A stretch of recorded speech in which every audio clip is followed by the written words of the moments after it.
എങ്ങനെയാണ് പിച്ചിച്ചീന്തിയൊതുങ്ങിയിരിക്കുന്നത്. ഒരു നേരത്തെ അന്നം തേടിയെത്തിയ ആ പാവം പെൺകുട്ടിയെ നിഷ്കരണം നിങ്ങൾ നശിപ്പിച്ചു.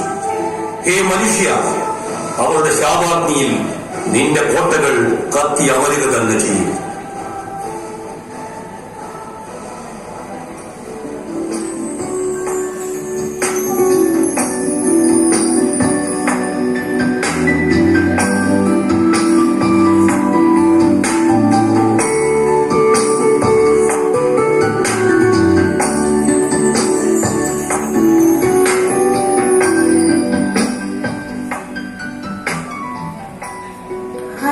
സ്വപ്നം കാണാൻ പഠിപ്പിച്ചത്?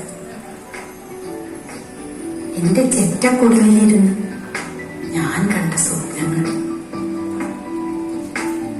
ആ സ്വപ്നങ്ങളിലെ രാജകുമാരിയായിരുന്നു ഞാൻ.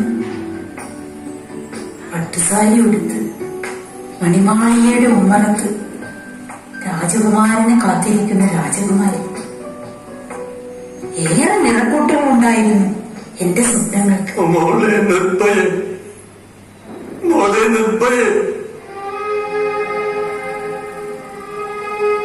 നിങ്ങൾ കേട്ടോ ആ ഞരക്കം? തളർന്നു കിടക്കുന്ന എന്റെ അച്ഛന്റെ ഞരക്കമാണ്. നട്ടലൊടിഞ്ഞ് തളർന്നു കിടക്കുന്ന എന്റെ പാപം അച്ഛൻ. 20 കൊല്ലമായി പുറം വെളിച്ചം കാണാത്ത ഒരേ കിടപ്പ്. അച്ഛന്റെ ശരീരത്തിൽ പുണ്ണുകൾ പൊട്ടി ഒലിക്കാൻ തുടങ്ങിയിരിക്കുന്നു. അച്ഛന്റെ കട്ടിലിനരികെ ഇരിക്കുന്ന കറുത്തു മെലിഞ്ഞ സ്ത്രീ കണ്ണു കാണാത്ത എന്റെ അമ്മയാണ്. കേറിയ ഉടുപ്പിട്ട് മെലിഞ്ഞ 2 പെൺകുട്ടികളെ കണ്ടോ നിങ്ങൾ? അവരെന്റെ അനുജത്തിമാരാണ്. അവർക്കൊരു നേരത്തെ കഞ്ഞിക്കുള്ള വക തേടിയാണ് ഞാൻ ആ മണിമാളികയുടെ മുന്നിൽ ജോലി യാചിച്ചെത്തിയത്. ആ വലിയ ഗേറ്റുകൾ എനിക്കായി തുറന്നപ്പോൾ ഞാൻ ഏറെ സന്തോഷിച്ചു. എന്റെ അച്ഛനും അമ്മയും സഹോദരിമാരും ഭക്ഷണം കഴിക്കുന്നത് ഞാൻ സ്വപ്നം കണ്ടു.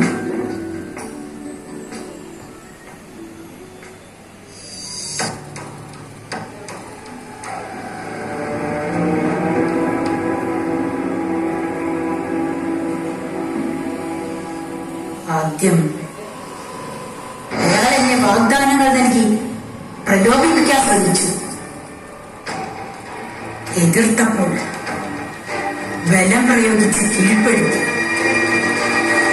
ഒരു ചെന്നായെ പോലെ എന്നെ വലിച്ചു കീറി. ഒരാളല്ല, ഒരു കൂട്ടം ചെന്നായികൾ.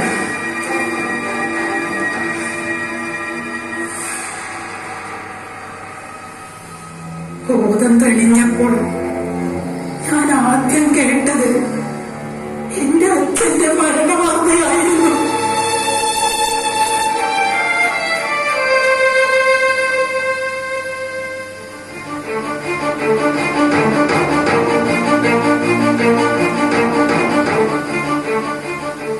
എല്ലാം നഷ്ടപ്പെട്ടവളാണ് നിർഭയ.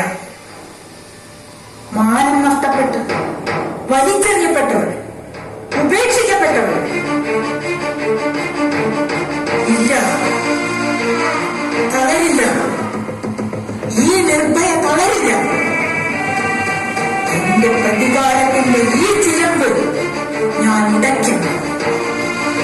ആ സാധാരണയിൽ നിന്ന് അഗ്നിനാളങ്ങൾ ഉയരും. ആ തീനാളങ്ങളിൽ നിങ്ങളുടെ ശരീരങ്ങൾ കത്തി എരിയും.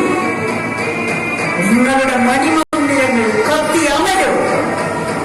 നിങ്ങളുടെ തലയോട്ടികൾ കോർത്ത മാല ഞാൻ എന്റെ കഴുത്തിൽ അണിയും. കാവാലിക